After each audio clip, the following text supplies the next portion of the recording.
It's fair to say that these days Fortnite isn't taken very seriously anymore, but one thing Fortnite consistently does right is live in-game events, demonstrating some of the most technical things ever seen in video game history. And Fortnite's latest event is no different with the Travis Scott live concert, and this has to be one of the coolest things I've ever seen in a video game, to the point where I posted a clip on Twitter of the concert and it has 4 million views and over 100k likes, so clearly a lot of you enjoyed it as well. So in this video, I'm going to go over every Easter egg within the Fortnite Travis Scott event. Now, if you watch my videos often, you know that I post mainly Call of Duty videos and not Fortnite. But as someone who is a fan of tons of video games, I adore Easter eggs in all types of video games, not just Call of Duty. And this event was an incredible moment for video game history, regardless if you like Fortnite or not. So if it's not your cup of tea, then no worries. But if you are here for all the secrets you missed in the Travis Scott event, don't worry, we got you covered. And if you do go on to learn something new in this video, let me know by dropping a like down below. And if you found any secrets in the concert,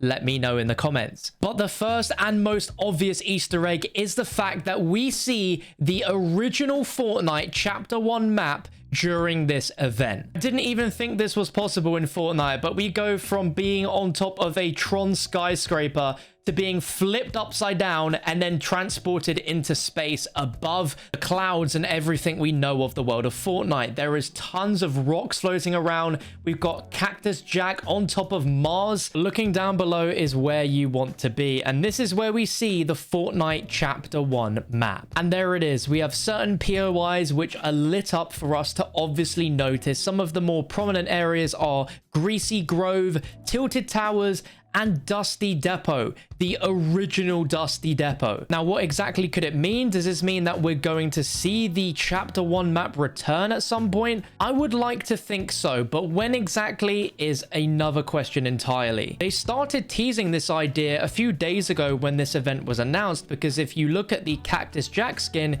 you can see that it's a combination of the Chapter 1 map and the Chapter 2 map. And clearly, the Chapter 1 map is not there just for the sake of it. There's definitely a reason for it. There's a reason for everything. And there's a bunch of theories to support the idea that this indeed is the Chapter 1 map. One theory I've heard is that what if the Chapter 1 and 2 maps take place in the same universe, obviously just different islands, and then when we went into space during the Travis Scott concert, us being in space was actually the same timeline as the ending of season 3, with the comets about to hit the Chapter 1 map and change the map forever. I've even seen people suggest that perhaps it was the Astro World that sent the comets down to the season 3 map. It's a fun theory for sure, but I think the reason why we can debunk this is the fact that the season 3 storyline was caused by the Visitor and not by Astroworld, as his pod was in the meteor as seen in season X. But in combination of this incredible final moments of the concert where we see the Astroworld beginning to combust, there is an orb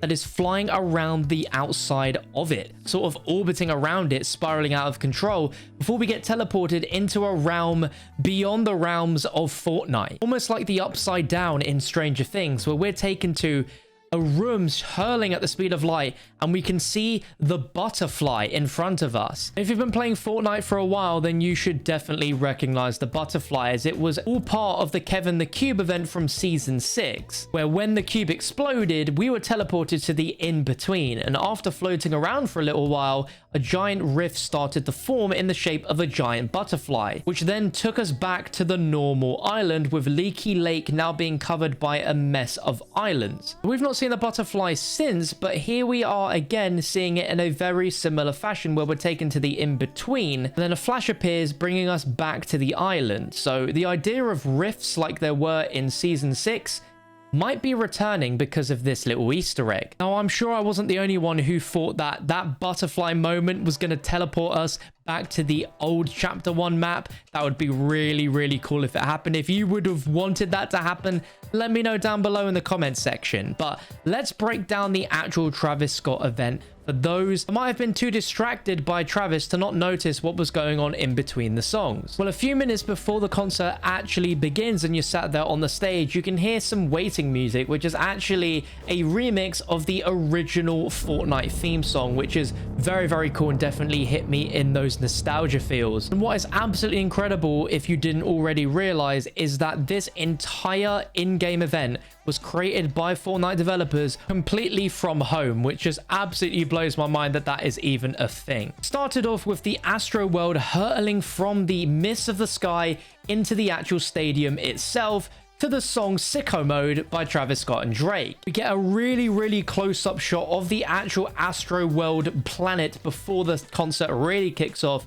And you can see that it is a giant speaker within the world, which actually looks very similar to Kevin the Cube, which is blasting the music into the world. We've got tons of fairground attractions and roller coasters, which is pretty much what Astro World is. It's all basing it off of a theme park that Travis Scott used to visit when he was in his childhood. And this vision of Astro World that we're seeing is what he thought it looked like when he was young. Perhaps if he was to ever bring it back to life, this is how it would look in real life. And then we have the orb that comes from Astro World and brings a huge Travis Scott into our world, which is definitely unexpected in comparison to the Marshmallow event where we had a normal size character. Here we have an absolute giant who has the power to teleport around the map, which is something we've never seen before. He's rocking his famous Jordans, which he's iconically known for wearing. He's got tons of his own. A little bit of an Easter egg right there. And then as he becomes even bigger, slowly stepping around, we have these huge animated backup dancers, which look very similar to what we had in the Marshmallow event, but they are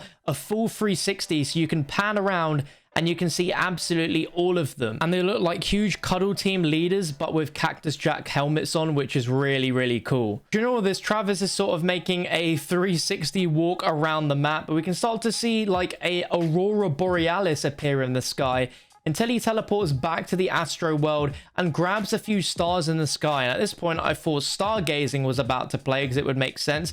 But instead, he turns the Fortnite world upside down by the sky turning from purple to like a hellish storming red, where we have lightning going on. We have fire across all of the Fortnite map, which is something that we've never seen before. It's an absolutely incredible blend of colors, and I've never seen colors this vibrant in a video game ever. Travis then actually lights himself on fire as well before turning into the sort of cyborg Travis Scott skin that you can have as an alternate version, before he creates backup dancers again that are completely made of electrical currents, which is crazy. During all this, there's also tons of roller coaster track, which is now spawned across the Fortnite map. It's incredibly impressive stuff. Further on, there's a moment just before the song ends where it looks like Travis is almost lagging, where he's sort of skipping between 3 versions of himself, like as if he's being electrocuted over and over, before we jump into Goosebumps, where the sky gets turned into an incredible night sky technicolor dream almost, of just these colors swirling absolutely everywhere. And if you pay attention behind him, you can see that there are gigantic roller coaster carts and even more roller coaster track emerging out of nowhere. And this time it's actually reached most of the actual playable area, so you can walk up to it and physically see that train track. And on top of that, you can get a really nice look of the Astro World itself behind him during this moment, as it's all pretty calm. A pretty cool Easter egg throughout all of this is if you had your controller vibration enabled, your controller would actually vibrate to the bass of every single song, which I think would be really cool. There's a very neat feature they didn't need to do, because I don't think any of you watching have controller vibration enabled, but that is pretty cool. And then going into highest in the room, Travis collapses, and then we suddenly have his Cactus Jack version floating down from the sky, and the entire Fortnite world is covered underwater.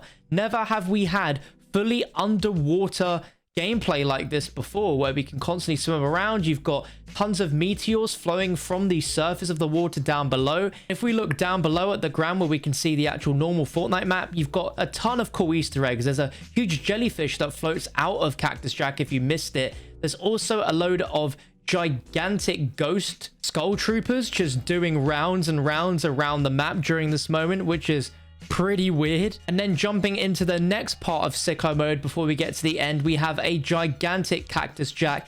We're on a Tron-like floor, which keeps pushing us different directions in a skyline almost, where we're above the Fortnite skybox, which is absolutely insane. You have multiple roller coasters that are orbiting around his head during this moment, and then he flips us upside down, completely changing the world and transporting us all the way into space, which is just unbelievable. I never thought in the world of Fortnite we would ever actually go into space. Now, you do have multiple meteors flying around during this moment, which is why the theory suggesting that this could have been when they hit the original chapter 1 map fits in well. But of course, you have that context with the visitor, so it doesn't quite work, but it is an incredible theory nonetheless. And then sadly, the event comes to an end where the astro world is literally combusting, but you do need to pay attention to some of the orbs that are flying around during this moment, because that is what teleports us